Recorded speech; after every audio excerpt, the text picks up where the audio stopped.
Hello दोस्तों, मैं अनूप कुमार श्रीवास्तव स्वागत करता हूं आपके अपनी क्लास में। तो चलिए हम क्लास को आगे बढ़ाते हैं। तो बच्चे याद रखिए, आज से जो हमारा सिलेबस शुरू होगा वो होगा भारत का भूगोल, ज्योग्राफी ऑफ इंडिया। अभी तक हमने वर्ल्ड के मैक्सिमम ज्योग्राफी को कवर कर लिया, जो सारे इंपॉर्टेंट थे, जो मिसलेनियस थे मैं क्लास के दौरान आपके पढ़ाते जाऊंगा। तो चलिए हम शुरू करते हैं भारत का भूगोल, ज्योग्राफी ऑफ इंडिया। तो बच्चे सबसे पहले एक बात याद रखिएगा कि जब भी हम भारत का भूगोल पढ़ते हैं तो सबसे पहले हम भारत के इंट्रोडक्शन की बात करते हैं। किसकी बात करते हैं? इंट्रोडक्शन की बात करते हैं, परिचय की बात करते हैं। एक बात याद रखिएगा कि जो भारत का बेसिक इंट्रोडक्शन है उससे एवरी ईयर एक ना एक सवाल आपसे पूछे ही जाते हैं। हम एकदम वैज्ञानिक तरीके से क्या करेंगे कि अभी भारत के बेसिक ज्योग्राफी को, बेसिक जो परिचय है उसको हम कवर करेंगे। पूरी बात समझ में आई? तो चलिए, तो सबसे पहले एक बात सभी बच्चे याद रखिएगा कि जो भारत जो देश है, इंडिया, क्लियर है? भारत जो है बच्चे वो दक्षिण एशिया में, यहाँ एक एक बात को समझते चलिए कि भारत दक्षिण एशिया में अपनी केंद्रीय स्थिति रखता है। भारत दक्षिण एशिया में अपनी केंद्रीय स्थिति रखता है। अब यहाँ पर आपको एक बात समझना है कि मैंने स्पष्ट कहा है कि जो भारत है वो दक्षिण एशिया में क्या है, अपनी केंद्रीय स्थिति रखता है। यानी भारत को कहा गया है कि आप साउथ एशिया में अपनी सेंट्रल पोजीशन रखते हैं। याद रखेंगे, साउथ एशिया में, दक्षिण एशिया में अपनी केंद्रीय स्थिति मतलब सेंट्रल पोजीशन रखता है। क्योंकि बच्चे एक बात क्लियर कीजिएगा कि दक्षिण एशिया में भारत है और भारत के बाद फिर समुद्र शुरू हो जाता है और एक छोटा सा देश श्रीलंका भी है। लेकिन फिर भी समुद्र शुरू होने के बाद भी भारत को ये कहा गया है कि आप जो है दक्षिण एशिया में अपनी केंद्रीय स्थिति रखते हैं, सेंट्रल पोजीशन रखते हैं। यहाँ आपको पूरी बात समझ में आ गई? तो फिर से यहाँ समझ लीजिए। अच्छा, फिर याद रखना है कि भारत विविधताओं में एकता का देश है। फिर हम एक एक बात को समझते चलते हैं बच्चे। भारत विविधताओं में एकता का देश है। भारत विविधताओं में एकता का देश है। विविधताओं में एकता का देश है। क्लियर हो चुका? इसका मतलब है यूनिटी इन डाइवर्सिटी। याद रखिएगा, यूनिटी इन डाइवर्सिटी। भारत को यह भी कहा गया है बच्चे कि भारत एक विविधताओं का क्या है, देश है। और बच्चे याद रखिएगा कि भारत अपनी सभ्यता और संस्कृति के लिए भी जानी जाती है। क्लियर है? तो मैं फिर से आपको बता दूं कि भारत दक्षिण एशिया में अपनी सेंट्रल पोजीशन रखता है और भारत विविधताओं में क्या है, एकता का देश है। अच्छा, अब अगर भारत के मैं स्थिति की बात करूं, क्लियर है? तो बच्चे याद रखिएगा कि भारत का जो कुल क्षेत्रफल है, भारत का कुल क्षेत्रफल, हम एक एक बात को एकदम बच्चे इजी रूप में कवर करेंगे। कुल क्षेत्रफल यानी कि जो एरिया है वो क्या है, तो याद रखेंगे, सभी बच्चे केयर करेंगे, 32 लाख। क्लियर हो चुका? अच्छा, इसके बाद मैं आपको कुछ अप्रोक्स में एरिया बताऊंगा, उस एरिया को आपको कवर करना है। क्लियर है बच्चे? 32,87,263 किलोमीटर स्क्वायर। क्लियर हो चुका? क्लियर है? इस बात को सभी लोग याद रखिएगा कि अगर आपसे भारत का टोटल एरिया पूछा जाता है, कुल क्षेत्रफल पूछा जाता है, तो हम कहते हैं 32,87,263 किलोमीटर, 32,87,263 किलोमीटर। क्लियर है? और ये भी याद रखिएगा कि ये विश्व के कुल भूमि का लगभग 2.42% है। इस बात को भी याद रखना है कि वर्ल्ड के टोटल एरिया का 2.42% है। कितना बच्चे? 2.42% है, जो कहां पर है? भारत में है। अच्छा, और अगर आप इसका स्थान रखना चाहते हैं कि देशों में ये कितना बड़ा स्थित, तो याद रखना है आपको कि ये 7वां बड़ा देश है। क्या है बच्चे? ये 7वां बड़ा देश है। यानी वर्ल्ड लेवल पर इंडिया की जो पोजीशन है वो क्या है? 7th पोजीशन है। तो इस बात को भी याद रखना है कि हमारा जो देश है 7वां बड़ा देश है, 7th पोजीशन पर है। अच्छा, अब अगर इसके हम पॉपुलेशन, जनसंख्या की बात करें तो फिर याद रखना है आपको बच्चे कि इसकी जो जनसंख्या है, क्लियर है, वो सेकेंड इन द वर्ल्ड, विश्व में क्या है? दूसरी है। यानी भारत पॉपुलेशन के लिहाज से विश्व में दूसरा सबसे बड़ा देश है और कहा जाता है बच्चे कि वर्ल्ड की लगभग 17% आबादी भारत में रहती है। इस बात को भी याद रखना है कि वर्ल्ड की लगभग 17% जो पॉपुलेशन है, 17% जो आबादी है बच्चे, ये आबादी कहाँ पर है? ये आबादी भारत में है। तो भूलना नहीं है कि ये 7वां सबसे बड़ा देश है, 7th पोजीशन पर आती है। और अगर हम पॉपुलेशन की बात करें तो चाइना जो प्रथम नंबर पे फर्स्ट पोजीशन पर है, चाइना के बाद सेकंड स्थान में भारत आता है। और वर्ल्ड की टोटल पॉपुलेशन का लगभग 70% जो पॉपुलेशन है वो कहाँ रह रही है बच्चे? वो भारत देश में रह रही है। क्लियर है? अच्छा, फिर भी एक बात याद रखना है आपको कि अगर हम तुलनात्मक रूप से देखें तो भारत क्या है? भारत एक विकासशील देश है। भारत एक, फिर क्या है बच्चे?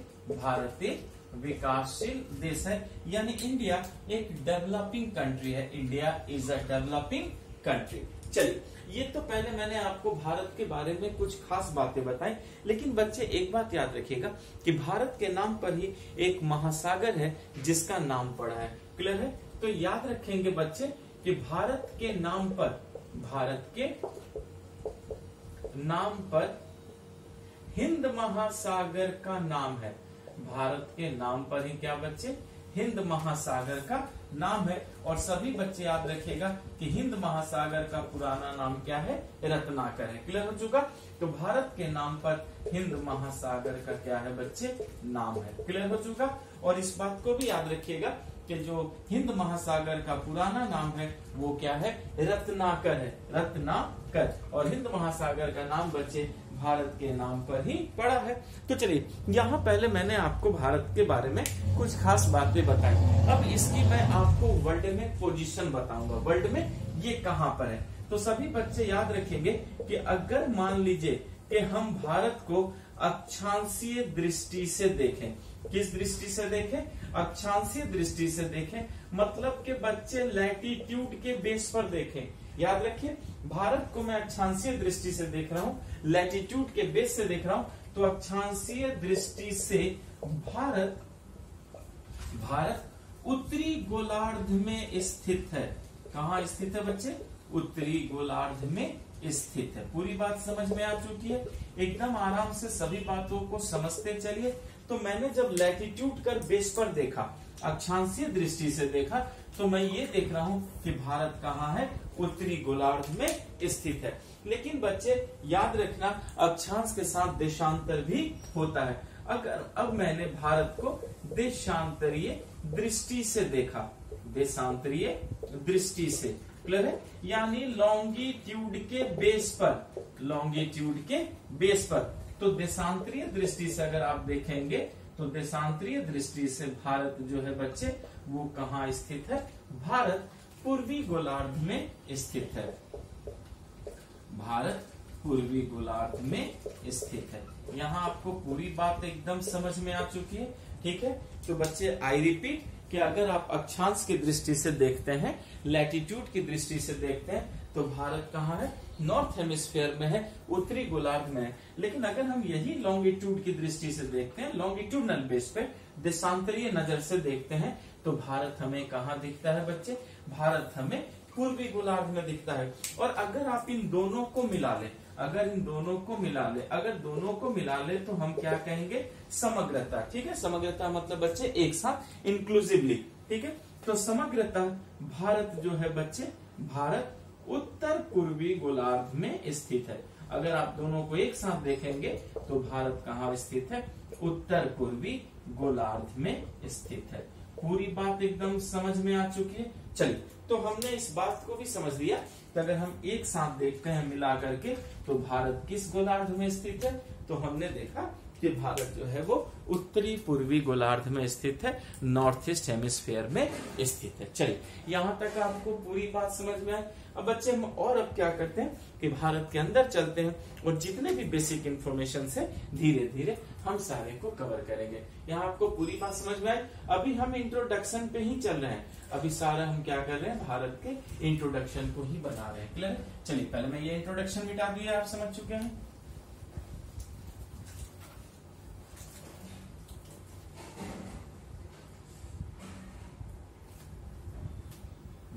क्लियर हो गया? चलिए अब बच्चे फिर अब हम आते हैं भारत के अंदर। तो मैं क्या करता हूँ कि यहाँ पर भारत का आपको एक रफ स्केच बना देता हूँ, और रफ स्केच बनाने के बाद मैं यहाँ पर बच्चे आपको भारत के बारे में सब बताऊंगा। क्लियर है? ये देखिए,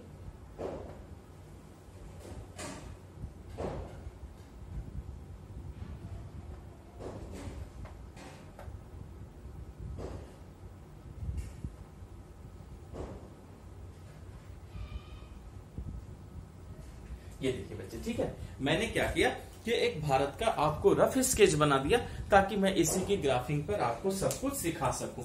तो बच्चे सबसे पहले ये देखिए, ये क्या मैंने बनाया, 0 डिग्री लैटिट्यूड। तो 0 डिग्री लैटिट्यूड को मैं देख रहा हूं तो भारत किस हेमिस्फीयर में है बच्चे, इसके ऊपर नॉर्थ है तो भारत नॉर्थ हेमिस्फीयर में है, ठीक है। और फिर मैंने एक इधर लाइन खींचा और इस पर भी लिखा 0 डिग्री लॉन्गिट्यूड, और 0 डिग्री लॉन्गिट्यूड को देख रहा हूं तो भारत किस गोलार्ध में है, पूर्वी गोलार्ध में है। और दोनों को अगर आप एक साथ मिलाकर देखते हैं तो बच्चे हमें साफ नजर आ रही है कि भारत जो है वो कहां पर है, उत्तर पूर्वी गोलार्ध में है, नॉर्थ ईस्ट हेमिस्फीयर में है। यहाँ आपको पूरी बात समझ में आ चुकी है। चलिए अब हम क्या करते हैं कि भारत के अंदर चलकर अब भारत के अक्षांश और देशांतर को डिनोट करते हैं, ठीक है। तो बच्चे सभी लोग याद रखना है, अब आपको यहाँ पर सभी लोग क्या कीजिए कि भारत का दक्षिणी अक्षांश, क्लियर है बच्चे, भारत का दक्षिणी अक्षांश क्या है, तो सभी बच्चे याद रखिएगा, भारत का दक्षिणी अक्षांश 6 डिग्री 4 मिनट नॉर्थ लैटिट्यूड है। पूरी बात समझ में आ गई। इसका मतलब है कि अगर हमने भारत के दक्षिणी अक्षांश को देखा है बच्चे, तो यही भारत का जो दक्षिणी अक्षांश है वो क्या है, 6 डिग्री 4 मिनट नॉर्थ लैटिट्यूड। यानी भारत के दक्षिणी अक्षांश की अगर हम बात करेंगे तो बच्चे क्या करेंगे, 6 डिग्री 4 मिनट नॉर्थ लैटिट्यूड है, जो निकोबार द्वीप के, इस बात को याद रखना है बच्चे, जो निकोबार द्वीप के इंदिरा पॉइंट बच्चे याद रखेंगे, इंदिरा पॉइंट जो है अभी क्या है, डूब गया है। क्या है बच्चे, डूब गया है। तो याद रखना है कि जो निकोबार के इंदिरा पॉइंट से क्या है, गुजरती है, इंदिरा द्वीप के इंदिरा पॉइंट से गुजरती है। एकदम क्लियर हो चुका है, से गुजरती है। और एक बात याद रखिएगा बच्चे कि इंदिरा पॉइंट को ही हम पिग्मेलियन पॉइंट भी कहते हैं। क्या कहते हैं, इसी को हम ये भी कहते हैं बच्चे, पिग्मेलियन पॉइंट भी कहते हैं। क्लियर हो चुका। तो मैं फिर से आपको बता दूं कि जो भारत का दक्षिणी अक्षांश है वो 6 डिग्री 4 मिनट नॉर्थ लैटिट्यूड है, जो निकोबार द्वीप के इंदिरा पॉइंट से गुजरता है, और इंदिरा पॉइंट अभी सुनामी के कारण डूब गया है, से गुजरती है। और इंदिरा पॉइंट को ही हम क्या कहते हैं, पिग्मेलियन पॉइंट भी कहते हैं। क्लियर हो चुका। लेकिन बच्चे मैंने भारत का दक्षिणी अक्षांश का है। अब यहाँ पर आपको एक बात और याद रखना है बच्चे कि यहाँ पर क्या कीजिएगा कि भारत की मुख्य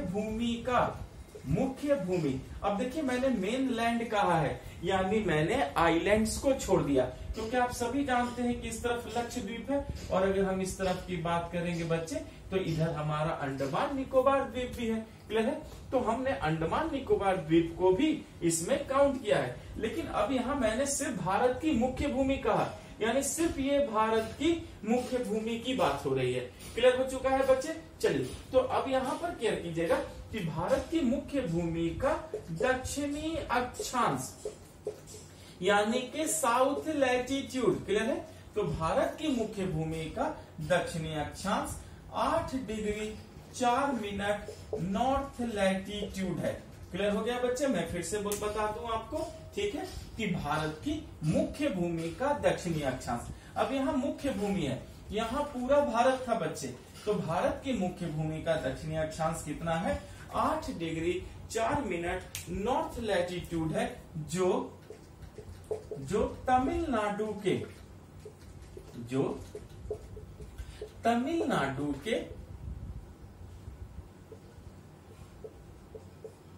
कन्याकुमारी, क्लियर है बच्चे, भूलेंगे नहीं, जो तमिलनाडु के कन्याकुमारी, यानी कि बच्चे तमिलनाडु में ही क्या है, कन्याकुमारी है। स्पष्ट है। तो जो तमिलनाडु के कन्याकुमारी से से गुजरती है। क्लियर हो गया? यानी भारत की मुख्य भूमि का जो दक्षिणी अक्षांश है बच्चे, वो किससे गुजर रहा है? वो कन्याकुमारी से गुजर रहा है। कहां से गुजर रहा है बच्चे? कन्याकुमारी से गुजर रहा है। चलिए, ये आपको पूरी बात आपको समझ में आ चुकी है। तो चलिए, हमने यहाँ पर इस बात को भी क्लियर कर लिया। अच्छा, एक बात याद रखना है बच्चे कि ये जो 6 डिग्री 4 मिनट नॉर्थ लैटिट्यूड है, जरा मैं इसके बारे में भी आपको बता देता हूँ कि कन्याकुमारी से गुजरती है। एक और बात आप लोग याद रखिएगा बच्चे कि 6 डिग्री 4 मिनट नॉर्थ लैटिट्यूड जो है वह विषुवत रेखा से, विषुवत रेखा का मतलब क्या है बच्चे? इक्वेटर से। ठीक है, एकदम अच्छे से समझिए, इक्वेटर से 876 किलोमीटर दूर है। क्लियर हो चुका? कितना दूर है बच्चे? 876 किलोमीटर दूर है। तो चलिए, सबसे पहले हमने इस बात को भी कवर कर लिया कि ये एक विषुवत रेखा से कितनी दूर है, तो हम कहेंगे 876। क्लियर हो चुका है? चलिए, अब हम फिर बच्चे केयर करेंगे। यहां तक तो हमने पूरी बात को समझ लिया। तो अभी हमने दक्षिणी अक्षांश की बात की, अब हम किसकी बात करेंगे? उत्तरी अक्षांश की बात करेंगे। क्लियर है? तो फिर याद रखना है आपको कि भारत का उत्तरी अक्षांश, भारत का उत्तरी अक्षांश। क्लियर है बच्चे? तो जो भारत का उत्तरी अक्षांश है वो कितना है?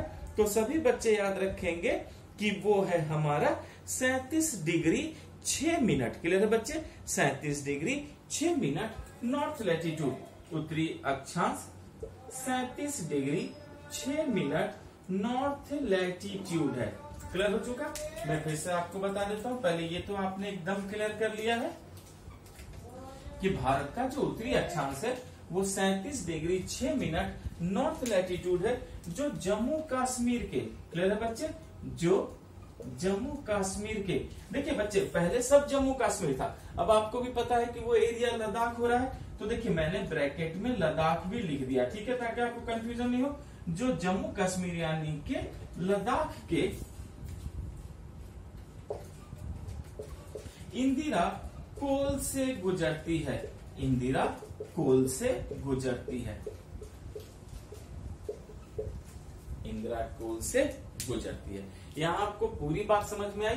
तो ये जो इम्पोर्टेंट सब बातें हैं बच्चे, ये आपको याद रखनी है, इसे नहीं भूलनी, क्योंकि देखिए यहाँ से आपसे जो है मैक्सिमम क्वेश्चन वो पूछे जाते हैं। तो जब हमें अगर ये सारी चीजें याद रहेंगी तो फिर हमें किसी तरीके की कोई परेशानी नहीं होगी। अच्छा, एक बात और मैं आपको याद दिला दूं कि जो कन्याकुमारी से गुजरती है, देखिए यहाँ कन्याकुमारी है, तो यहीं पर बच्चे केप कोमोरिन भी है, तो कन्याकुमारी की जगह वो केप कोमोरिन भी लिख सकते हैं, तो भी बात वही है, आप कंफ्यूज नहीं होंगे, दोनों क्या है, एक ही चीज है। क्लियर है? तो कन्याकुमारी से गुजरती है या केप कोमोरिन से गुजरती है। फिर देखिए भारत का उत्तरी अक्षांश 37 डिग्री 6 मिनट नॉर्थ लैटिट्यूड है, जो जम्मू कश्मीर यानी जो लद्दाख, अब तो यूटी होगी बच्चे, के इंदिरा कोल से गुजरती है। कहां से गुजरती है? जम्मू कश्मीर यानी लद्दाख का जो इंदिरा कोल है, उसी इंदिरा कोल से ये गुजरती है। यहाँ आपको एकदम पूरी बात समझ में आ चुकी है, किस तरह की आपको यहाँ पर कोई भी परेशानी नहीं होगी। चलिए, ये तो हमने सीख लिया। तो बच्चे अभी तक अगर आप केयर कीजिएगा तो मैंने अभी आपको भारत का सिर्फ अक्षांश बताया है, अभी मैंने आपको देशांतर नहीं बताया है। तो अब हमें भारत के देशांतर को भी समझना है। क्लियर हो चुका? पहले ये मैं मिटा देता हूँ, ठीक है। अब हम इसके देशांतर को भी कवर कर लेंगे। देखिए स्टेप बाय स्टेप चलेंगे ताकि हमें कुछ रटना न पड़े और हमारी सारी चीजें क्या है, बखूबी एकदम क्लियर होती जाए, आपके दिमाग में सारी बातें बैठती चली जाए। क्लियर हो चुका? ओके ना, फिर हम बच्चे आगे बढ़ते हैं। अब फिर सभी लोग याद रखेंगे, क्लियर है, कि भारत का पश्चिमी देशांतर, अब मैं भारत के पश्चिमी देशांतर की बात कर रहा हूँ। क्लियर है? भारत का पश्चिमी देशांतर यानी कि लॉन्गिट्यूड, देशांतर मतलब बच्चे लॉन्गिट्यूड। भारत का पश्चिमी देशांतर 68 डिग्री 7 मिनट ईस्ट लॉन्गिट्यूड है। क्लियर हो चुका? भूलेंगे नहीं कि भारत का पश्चिमी देशांतर 68 डिग्री 7 मिनट ईस्ट लॉन्गिट्यूड है, जो गुजरात के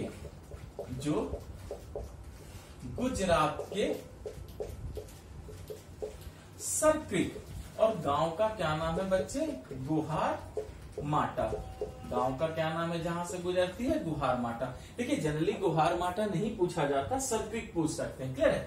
तो भारत का पश्चिमी देशांतर 68 डिग्री 7 मिनट ईस्ट लॉन्गिट्यूड है, जो गुजरात के सर्क्रिक गुहार माटा से गुजरती है। गुहार माटा से क्या है बच्चे? गुजरती है। क्लियर है? एकदम आपको क्लियरली इसको याद रखना है कि भारत का अगर आपसे पश्चिमी देशांतर पूछता है तो आप कहेंगे 68 degree 7 minute east longitude. Western longitude अगर पूछ रहा है तो 68 degree 7 minute east longitude 68 degree 7 minute east longitude है, जो गुजरात राज्य के सर्क्रिक के गुहार माटा जो गांव से क्या कर रही है? ये गुजर रही है। क्लियर हो चुका? तो हमने पहले क्या किया कि भारत के पश्चिमी देशांतर को अच्छे से देख लिया। अब हम आते हैं भारत के पूर्वी देशांतर पर भी। ठीक है? फिर याद रखना है कि भारत का पूर्वी देशांतर, भारत का पूर्वी देशांतर यानी कि लॉन्गिट्यूड। क्लियर है बच्चे? लॉन्गिट्यूड। तो भारत का पूर्वी देशांतर जो है वो 97 डिग्री 25 मिनट ईस्ट लॉन्गिट्यूड है। क्लियर हो गया? जो अरुणाचल प्रदेश के, जो अरुणाचल प्रदेश के वालांगू क्षेत्र का क्या नाम है बच्चे? वालांगू। और अगर गांव का नाम पूछेगा तो फिर हम वही गांव का नाम क्या बताएंगे? कीबीथू से गुजरती है। कीबीथू से क्या है बच्चे? गुजरती है। क्लियर हो चुका? से गुजरती है। क्लियर हो गया? तो सभी बच्चे याद रखना है कि भारत का जो पूर्वी देशांतर है वो 97 डिग्री 25 मिनट ईस्ट लॉन्गिट्यूड है। भूलेंगे नहीं, 97 डिग्री 25 मिनट ईस्ट लॉन्गिट्यूड है। Clear? 97 degree 25 minute east longitude है, जो अरुणाचल प्रदेश के वालांगू, और उस गांव का क्या नाम है? कीबीथू। क्लियर है? कीबीथू से गुजरती है। चलिए, तो अब हमने क्या किया कि भारत का अक्षांश भी बना लिया और भारत का हमने क्या कर लिया बच्चे? देशांतर भी बना लिया। अब हम भारत के स्थल सीमा और जल सीमा, इन सभी चीजों की हम क्या करेंगे बच्चे? अभी बात करेंगे। ठीक है? लेकिन सबसे पहले अब मैं भारत के विस्तार की पहले आपको बात कर दूं। ठीक है? यहाँ सभी बच्चे याद रखिएगा कि भारत उत्तर से दक्षिण की तरफ, भारत उत्तर से दक्षिण की तरफ, क्लियर है बच्चे? यानी नॉर्थ टू साउथ कितना है?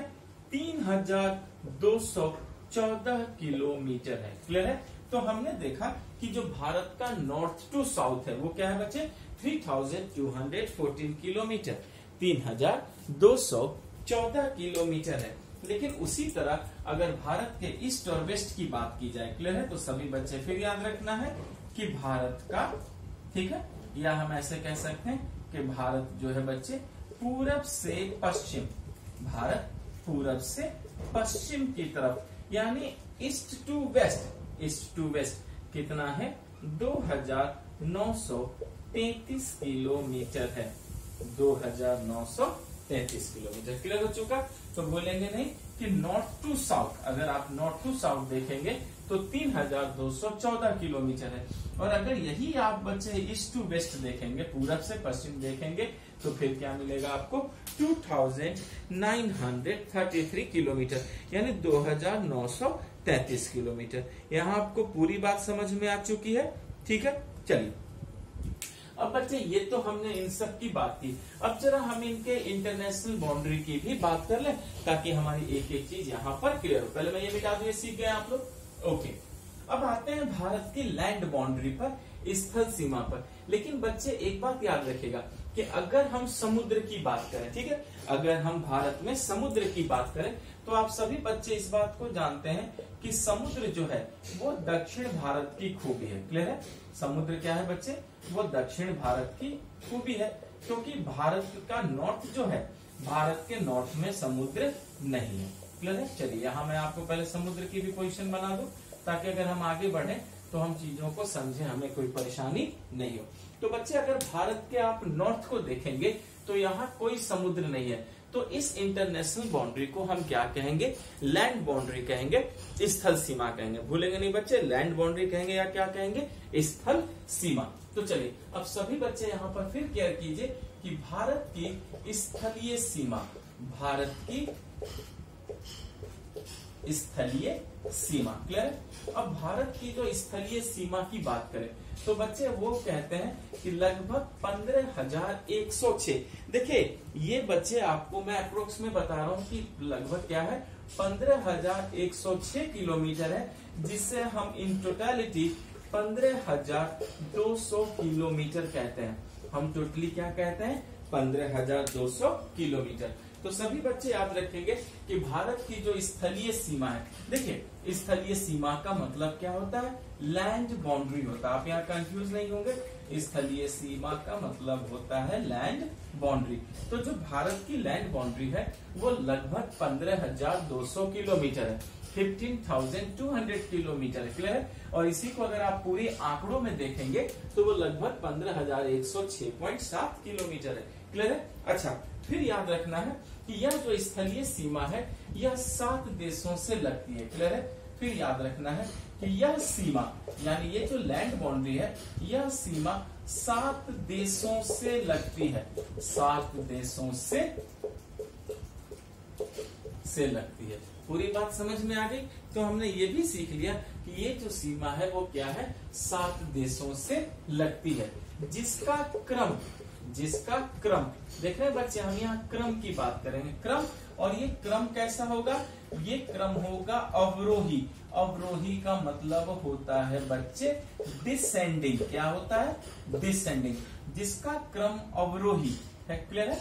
ये देखिए बच्चे, जिसका क्रम क्या है, हम अवरोही क्रम की बात करेंगे, अवरोही घटते हुए।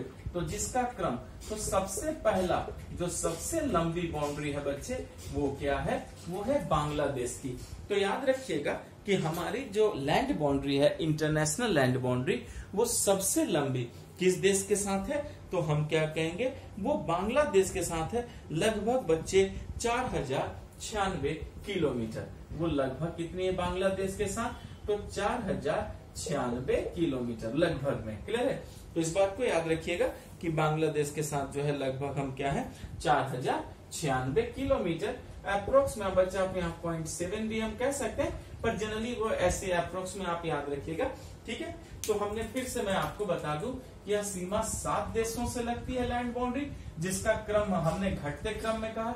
यानी सबसे बड़ी जो लैंड बाउंड्री है बच्चे नंबर 1, वो किसके साथ है, वो बांग्लादेश के साथ है, लगभग 4,096 किलोमीटर, ठीक है। बांग्लादेश के बाद जो दूसरा देश है बच्चे इस सीक्वेंस में, वो क्या है, चीन के साथ फिर हम लगते हैं। और चीन के साथ लगभग कितना लगते हैं बच्चे, वो लगते हैं हम 3,488 किलोमीटर, 3,488 किलोमीटर। चलिए ये भी लगभग हो गया। अच्छा, बांग्लादेश के बाद चीन, और चीन के बाद फिर जो हमारी जो बाउंड्री लगती है बच्चे, वो भी हम जान लेते हैं कि चीन के बाद फिर लगती है पाकिस्तान के साथ। किसके साथ लगी बच्चे, फिर पाकिस्तान के साथ। अब हमें ये जानना है कि पाकिस्तान के साथ लगभग कितना है, तो पाकिस्तान के साथ है लगभग बच्चे 3,323 किलोमीटर, 3,323 किलोमीटर। ये लगभग क्या है पाकिस्तान के साथ है, क्लियर है। अच्छा, अब देखिए ध्यान से कि अब हमारे फिर किसके साथ है, तो सबसे पहले बांग्लादेश, चीन, फिर पाकिस्तान, फिर है बच्चे नेपाल, क्लियर है। यानी हमारी चौथी बड़ी जो अंतरराष्ट्रीय सीमा है वो किस देश के साथ लगी हुई है, वो नेपाल के साथ लगी हुई है, लगभग 1751 किलोमीटर, लगभग 1751 किलोमीटर। पूरी बात समझ में आई बच्चे। चलिए, नेपाल के बाद हम किसके साथ लगते हैं, नेपाल के बाद फिर बच्चे हमारा जो इंटरनेशनल बाउंड्री है वो सबसे ज्यादा किसके साथ लगता है, वो म्यांमार के साथ लगता है। किसके साथ, म्यांमार। और एक बात याद रखिएगा कि म्यांमार को ही हम पहले बर्मा भी कहते थे, यानी बर्मा ही क्या है बच्चे, म्यांमार है। और म्यांमार के साथ कितना है, लगभग 1643 किलोमीटर, 1643 किलोमीटर, क्लियर हो गया। चलिए, तो सबसे लंबी अंतरराष्ट्रीय सीमा बांग्लादेश, चीन, पाकिस्तान, नेपाल, म्यांमार, क्लियर है बच्चे। अब इसके बाद फिर हमारा क्या है, भूटान, क्लियर है। चलिए, म्यांमार के बाद भूटान, क्लियर है। अच्छा, तो इसका मतलब हो गया कि 1 2 3 4 5 6 छठा नंबर पर कौन आ रहे हैं बच्चे, ये भूटान आ रहा है, और भूटान के साथ लगभग हम 699 किलोमीटर का इंटरनेशनल बाउंड्री बनाते हैं। और फिर भूटान के बाद अब सबसे छोटी अंतरराष्ट्रीय सीमा किसके साथ लग रही है, तो वो लग रही है बच्चे अफगानिस्तान के साथ। याद रखिएगा कि अफगानिस्तान के साथ हमारी सबसे छोटी अंतरराष्ट्रीय सीमा है, और ये लगभग जम्मू कश्मीर से टच करती है बच्चे, और ये लगभग क्या है 105 से 106 किलोमीटर के करीब है, जिसका क्रम है।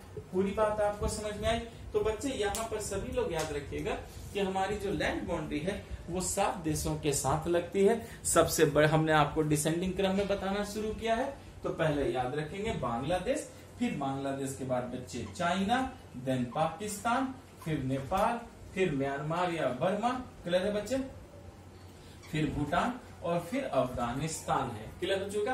तो चलिए, ये हमने 7 देशों के साथ अपने इंटरनेशनल बाउंड्री की बात कर दी। लेकिन बच्चे यहाँ पर आपको 2 तरीके से पढ़ना है। आपको यहाँ पर जब आप नोट्स बनाएंगे तो एक होमवर्क करेंगे एटलस के थ्रू, ताकि आपको चीजें नजर आए। आप क्या करेंगे, पश्चिम से पूरब, वेस्ट टू ईस्ट जो बाउंड्रीज का क्रम जरूर बना लेंगे। क्लियर हो गया बच्चे, यानी कि वेस्ट टू ईस्ट, यानी पश्चिम में सबसे पहले क्या आ रहा है, पाकिस्तान आता है, फिर हमारा क्या आ गया बच्चे, अफगानिस्तान, फिर हम पार कर रहे हैं चाइना, देन नेपाल, फिर भूटान, और फिर उधर चले जा रहे हैं तो फिर क्या आ रहा है हमारा बच्चे, म्यांमार, बर्मा। तो आप क्या कीजिए कि पश्चिम से पूरब का क्रम भी लिख लीजिए, तो जनरली आपकी सारी चीजें क्या होंगी, एकदम क्लियर रहेंगी। और यहाँ मैंने ये सारी चीज कर दिया। चलिए, तो ये तो भारत के स्थलीय सीमा, हमने लैंड बाउंड्री की बच्चे अभी हमने क्या की, बात की। क्लियर है। अब लैंड बाउंड्री के साथ अब हम आगे चलते हैं बच्चे, अब इनके हम जलीय सीमा की बात करेंगे। देख रहे हैं ये जो वाटर बाउंड्री है, अब हम किसकी बात करेंगे, वाटर बाउंड्री की। पहले मैं ये मिटा दूं, ये सीख चुके हैं आप लोग, ओके।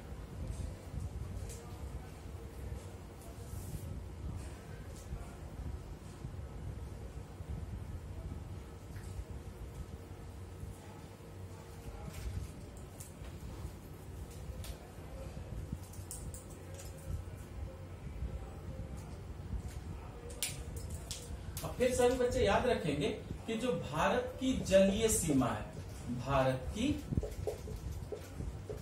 जलीय सीमा, तो बच्चे एक बात क्लियर कीजिएगा कि भारत की जलीय सीमा 6100 किलोमीटर है बच्चे, 6100 किलोमीटर, भूलेंगे नहीं। और जलीय सीमा को ही हम क्या कहते हैं, वाटर बाउंड्री कहते हैं, वाटर बाउंड्री। क्लियर है।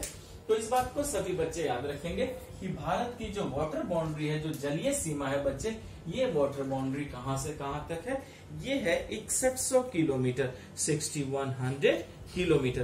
तो ये तो चलिए मैंने आपको भारत की ये बना दिया बच्चे, आपको क्या उसे कहते हैं, वाटर बाउंड्री, जलीय सीमा। लेकिन बच्चे केयर कीजिए कि ये लक्षद्वीप है, देखिए मैंने रेड में बना दिया, ये लक्षद्वीप है, और इस तरफ क्या है, अंडमान निकोबार द्वीप है। तो जब भी 6100 किलोमीटर की बात आएगी तो ये मेन लैंड की बात हो रही है। किसकी बात हो रही है बच्चे, मुख्य भूमि की, मेन लैंड की। लेकिन जो आइलैंड्स हैं, लक्षद्वीप और अंडमान निकोबार, ये भी तो भारत है। तो आपको देखना है क्वेश्चन में कि वो क्या पूछ रहे हैं, वो मुख्य भूमि पूछ रहे हैं या आइलैंड्स के साथ पूछ रहे हैं। अगर वो मेन लैंड का पूछते हैं बच्चे, तो मेनलैंड का 6100 किलोमीटर अगर आपको बताना है, लेकिन अब आपको द्वीपों के साथ भी बताना है, आइलैंड के साथ भी बताना है, तो तुरंत देखिए यहाँ पर हम एकदम क्लियर कर लेंगे। अगर आपसे द्वीपों सहित पूछा जाए, इंक्लूडिंग आइलैंड अगर पूछा जाए, इंक्लूडिंग आइलैंड्स पूछा जाए, अगर द्वीपों सहित पूछा जाए बच्चे, तो आप कहेंगे 75-16.6 किलोमीटर, 75-16.6 किलोमीटर है। क्लियर हो चुका। तो भूलिएगा नहीं कि वो किस तरीके की वाटर बाउंड्री आपसे पूछ रहे हैं। क्लियर है कि जो वाटर बाउंड्री है, क्या वो आपसे मुख्य भूमि मेनलैंड का पूछ रहे हैं या आइलैंड के साथ पूछ रहे हैं, द्वीपों के साथ पूछ रहे हैं। तो जैसे भी पूछेंगे आप तुरंत क्या कीजिएगा कि आप उसके आंसर को बच्चे एग्जामिन करके बना सकते हैं, वो आपके लिए कोई बड़ी बात नहीं होगी। क्लियर हो चुका है। चलिए अब एक काम करते हैं कि अब हम ये देखेंगे बच्चे कि ये जो जलीय सीमा है, ठीक है, तो तट कहाँ कहाँ किस देश में, किस राज्य में कितना तट है, कितना कोस्ट है। तो चलिए अब देखते हैं कि तट की लंबाई। अब मैं आपको तट की लंबाई यानी कि मैं कोस्टल लाइन की बात कर रहा हूं। किसकी बात कर रहा हूं बच्चे? कोस्टल लाइन की मैं बात कर रहा हूं, तट रेखा की बात कर रहा हूं, ठीक है।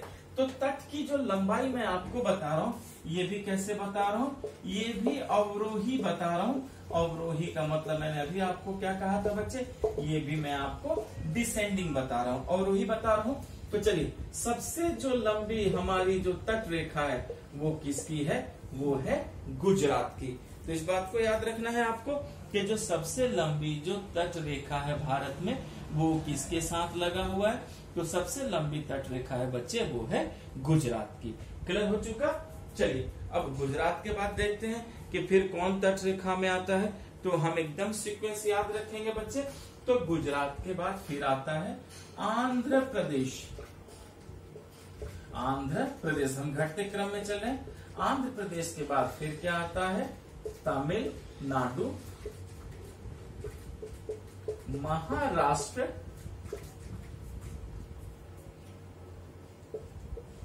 केरल, उड़ीसा। पूरी बात समझ में आ रही है बच्चे? तो देखिए याद रखेंगे कि सबसे लंबी अगर हम तट रेखा की बात करेंगे तो वो किसकी है, गुजरात की। गुजरात के बाद आंध्र प्रदेश, तमिलनाडु, महाराष्ट्र, केरल, उड़ीसा। तो बच्चे ये एक क्रम मैंने आपको बताया जिसमें अभी 6 राज्य हैं। याद रखना है कुल 9 राज्य हैं आपको, स्पष्ट है। अब जो सबसे छोटा है बच्चे वो किसके साथ है, वो गोवा के साथ है। क्लियर है। तो फिर याद रखना है कि जो सबसे छोटा है वो गोवा के साथ है। तो अभी 2 राज्य और हैं। क्लियर है। तो इसके बाद फिर क्या आता है, इसके बाद आएगा फिर है उड़ीसा के बाद कर्नाटक। क्लियर है। कर्नाटक के बाद बच्चे पश्चिम बंगाल, पश्चिम बंगाल, और फिर पश्चिम बंगाल के बाद सबसे छोटी तट रेखा किसके साथ है, वो है गोवा के साथ। तो इस बात को याद रखना है, तट की लंबाई में कोस्टल लेंथ की बात कर रहा हूं, वो भी अवरोही घटते हुए क्रम में। तो भूलेंगे नहीं कि सबसे बड़ी गुजरात, फिर आंध्र प्रदेश, फिर Tamil Nadu, Maharashtra, Kerala, Orissa, Karnataka, West Bengal, then Goa. Clear हो चुका। तो चलिए ये हमने आपको क्रम बना दिया और इस क्रम में हमारी चीजें एकदम क्लियर हो चुकी हैं कि किसके साथ तट रेखा की लंबाई क्या है। यहां तक आपको क्लियर हो चुका है। चलिए फिर हम आगे मिटाओ, फिर हम इसे आगे बढ़ते हैं और इसी तरह हम क्या करेंगे कि पूरे देश में हम चलते जाएंगे। क्लियर है। अच्छा अब बच्चे यहाँ पर मैं आपको कुछ इंट्रोडक्शन भी बताऊंगा, कुछ चीजें आपको सिखाऊंगा ताकि यहाँ आपको किसी तरीके की कोई परेशानी नहीं हो। क्लियर है। फिर याद रखना है कि दक्षिण भारत की स्थिति प्राय द्वीपीय है। इस बात को याद रखिएगा बच्चे कि दक्षिण भारत की जो स्थिति है, स्थिति प्राय द्वीपीय है, प्राय द्वीपीय है। क्लियर है। अब जो प्राय द्वीपीय है उसे हम इंग्लिश में क्या कहेंगे, पेनिनसुलर है। क्या है बच्चे, पेनिनसुलर है। तो सबसे पहले एक बात याद रखिएगा कि दक्षिण भारत को हम प्रायद्वीप भी कहते हैं या हम ऐसे भी कह सकते हैं कि भारत क्या है, प्रायद्वीप है। लेकिन आखिर इस प्रायद्वीप का मतलब क्या है, इस पेनिनसुला का मतलब क्या है। तो सभी बच्चे याद रखना है जो 3 तरफ से समुद्र से घिरा हो। याद रखिएगा कि जो 3 तरफ से समुद्र से घिरा होता है उसी को हम प्रायद्वीप कहते हैं, पेनिनसुलर कहते हैं। क्लियर है। जो 3 तरफ से समुद्र से घिरा हो उसी को हम प्रायद्वीप कहते हैं, उसी को हम पेनिनसुलर कहते हैं। तो दक्षिण भारत की स्थिति प्रायद्वीपीय है क्योंकि यह 3 ओर से समुद्र से घिरा है। क्योंकि यह 3 ओर से समुद्र से घिरा है, 3 साइड से। किससे घिरा है, समुद्र से घिरा है। क्लियर है। ठीक है। अब जरा मैं आपको बता दूं, अगर आप इसके पश्चिम में देखेंगे तो पश्चिम में क्या है बच्चे, अरब सागर है, अरेबियन सी है। क्लियर हो गया। पश्चिम में अरब सागर। अगर आप पूरब में देखेंगे तो फिर पूरब में क्या है, बंगाल की खाड़ी। पूरब में बंगाल की खाड़ी है। और अगर यही इसके साउथ में आप दक्षिण में देखेंगे तो दक्षिण में फिर क्या है, इंडियन ओशियन है, हिंद महासागर है। इंडियन ओशियन है यानी कि हिंद महासागर है। तो फिर से याद रखना है बच्चे कि दक्षिण भारत की स्थिति प्रायद्वीपीय है। और प्रायद्वीपीय कहने का मतलब ही यही है क्योंकि यह क्या है, तीन तरफ से अगर आप देखेंगे तो तीनों से क्या है, ये समुद्र से घिरा हुआ है। पश्चिम में इसके अरेबियन सी है, यानी अगर आप यहाँ देखेंगे बच्चे तो ये क्या है, अरेबियन सी है।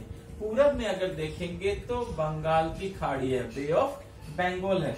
और अगर आप इसके दक्षिण में देखने जाएंगे बच्चे तो दक्षिण में क्या है, इंडियन ओशियन है, हिंद महासागर है। इसके कारण ही भारत को हम क्या कह देते हैं, प्रायद्वीप भी कह देते हैं। क्यों? क्योंकि सिंपल सी बात है बच्चे कि ये चलिए क्योंकि ये तीन तरफ से क्या है, समुद्र से घिरा है। हमने इस बात को भी अच्छे से समझ लिया है। मिटाओ में से फिर हम आगे बढ़ते हैं। ओके, अब बच्चे मैं आपको जरा एक दो मिसलेनियस पॉइंट बता देता हूं ताकि हम यहाँ पर भी केयर करेंगे। ठीक है, याद रखिएगा कि भारत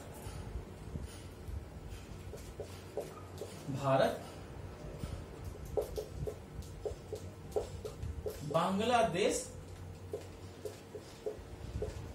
म्यांमार एवं पाकिस्तान के साथ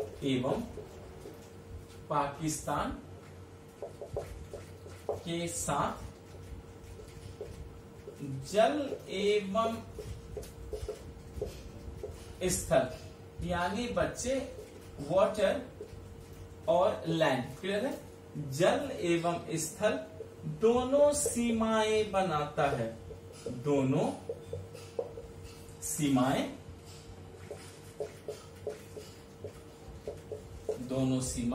बनाता है। क्लियर है, इस बात को याद रखिएगा। ये भी इंपॉर्टेंट है कि बांग्लादेश, म्यांमार और पाकिस्तान ये तीन ऐसे देश है, उसके साथ भारत क्या है, वाटर बाउंड्री और लैंड बाउंड्री। जल और स्थल क्या है बच्चे, दोनों ही सीमाएं बनाता है, वाटर बाउंड्री भी बनाता है और लैंड बाउंड्री भी क्या है, बनाता है। यहाँ आपको क्लियर हो चुका है। ठीक है, फिर बच्चे याद रखेंगे कि भारत का एक राज्य है त्रिपुरा।